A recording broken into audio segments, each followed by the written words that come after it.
Hey guys, how's it going? Laura with Garden Answer. I want to introduce you to my sister-in-law, Alyssa. Hey. We're here at her house in her garden and we're going to be talking about composters. So Mantis sent us out a couple of different composters that we're going to be going over. We're going to talk about the specs of each one of them, kind of some of the pros and cons of the different types of composting, how to do it, basics.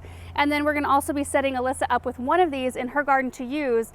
So we'll just kind of decide which one you think is best for your garden space. Sounds good. We've also partnered with Mantis to give one of these composters away to one of you guys. It's super easy to enter the giveaway. All you have to do is leave a comment right down below this video. So this is called the Back Porch Compost Tumbler. I like the size of it. It is very convenient. I think this is good for like hobbyists or if you're just beginning with compost because it's small and you can just start small and grow from there. First thing I noticed about this is that it does have wheels, which makes it very easy to move. So you could wheel this to the spot in the garden where you're working, fill it up, leave it there, or wheel it back to where you're keeping it. The door is also a nice size. Open it up, you can see it's roomy in there, it's easy to load. It holds over a 30-gallon trash bag full of garden refuse, which I think is pretty good. It has mesh screens on both sides, which helps for airflow, which is one of the 4 components of composting. Super important to keep, oxygen going in and out of this composter. And then right here we have a drainage unit, which helps for excess moisture so it can drain out, because excess moisture is also not a good thing in composters. So that pretty much sums it up for the benefits on this one. Oh, and I didn't mention it has these little grooves, and that's what you can kind of grab onto to wheel it around, or to tumble it, I should say. So let's talk about this one now. This one is the Compost Twin, and it's definitely bigger than this one. So this one holds up to 600 pounds or over 6 30-gallon trash bags full of garden waste. But the cool thing about this one is that it's not just one whole drum, it's 2. So there's a separator in the middle, so you can have 2 batches of compost going at one time. So if you start one in here one week, you can start another batch in that one the next week and then have a fresh batch of compost every single week. That's awesome. Because in this one, and this is something that's interesting about compost, the bigger amount of things that you're composting, the faster it'll actually compost. Oh, okay. So compost will happen faster in here than it will in something smaller. That makes sense. So the cool thing about this one is that it is waist high. So it does make it very easy to turn, and it turns with this hand crank right here. This whole barrel just sits on these cogs and it's just very easy to turn. And if I wheel it all the way back around, we can see the doors here. Each door has areas where excess moisture can drain out, and the doors stay on fairly tight. So let's open one up. That's how you open it up. You can see in there is a mesh screen on the end of each barrel as well for your airflow. And let's close it back up. All right, Alyssa, so now that we've gone over the specs of both of these, do you have a preference? Well, I was originally thinking this one just because I'm a beginner and it's really compact and I like that it's mobile. But now I'm kind of thinking maybe the big one might be a better fit for me, just because I know I can fill up with yard debris in like no time. Right. Well, and you have a pretty good sized yard. I mean, about a half acre here, and it's all mature landscaping. And that creates a lot of debris and huge trees. Yeah. Huge trees. So like in the fall, a lot of leaves, a lot of material that you're cleaning up every single year. Right. This would probably have worked in either of our old yards. We both had littler spaces where like this would have been way overkill.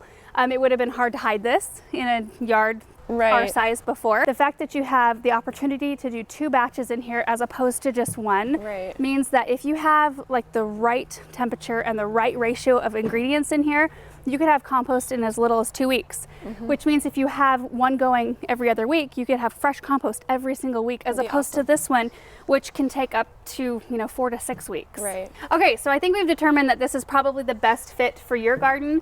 So let's go over the basics of composting so that you can get started. We can get you set up with your first batch going. So compost consists of 4 ingredients. You've got your carbon, which is brown or yellow ingredients with dry leaves, ash, sawdust, shredded paper, any like spent annuals or spent perennials or dried up weeds, anything like that. That's your brown material or carbon. Then you have your nitrogen, and that's your green material. So grass clippings, leafy hedge prunings, fresh weeds, fresh perennials that you've cut back.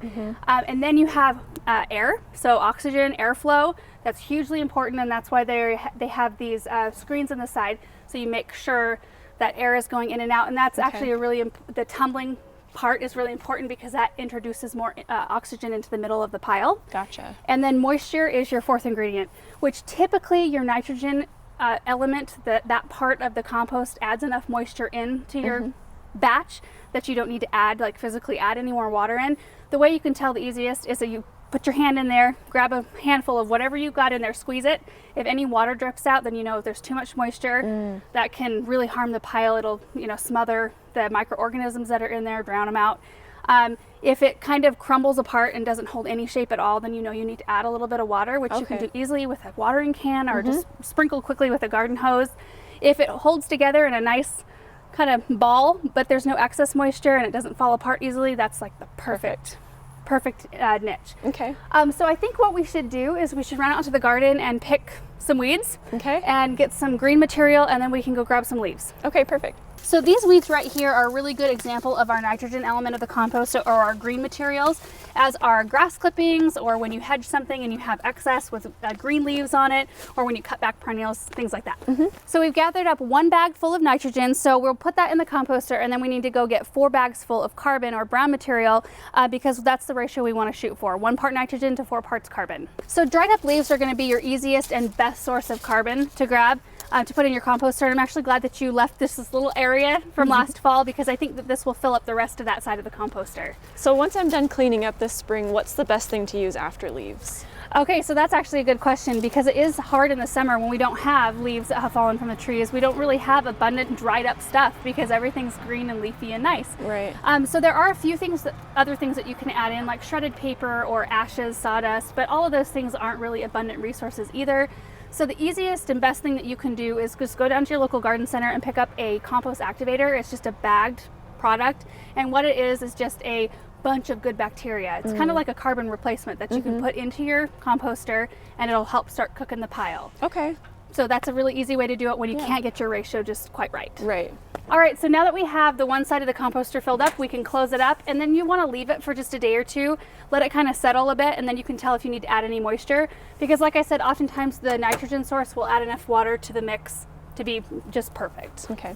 So compost is basically like its own little mini ecosystem. So there's bacteria in there that break down the carbon source, so they need nitrogen in order to break down the carbon, and when they're breaking down the carbon, they secrete an enzyme, and that heats up your compost, and they can heat it up to upwards of about 170 degrees in the center, which will kill weed seeds and diseases.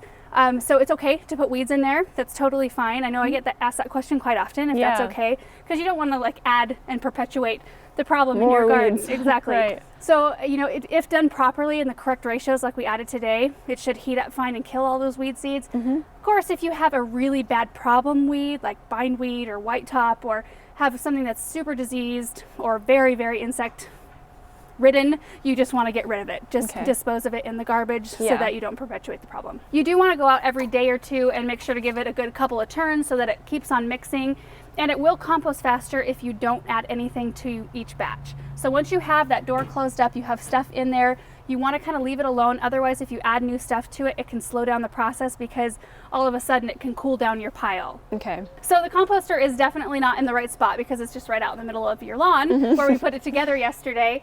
So we will be moving it to a more sunny location so that it has a really easy time getting up to the correct temperature. And you'll want to make sure to check it for water, like I said, in a couple of days after it kind of settles together and the stuff mixes a little bit. Okay. You might need to add a little bit more water, and then just check it every few days for moisture.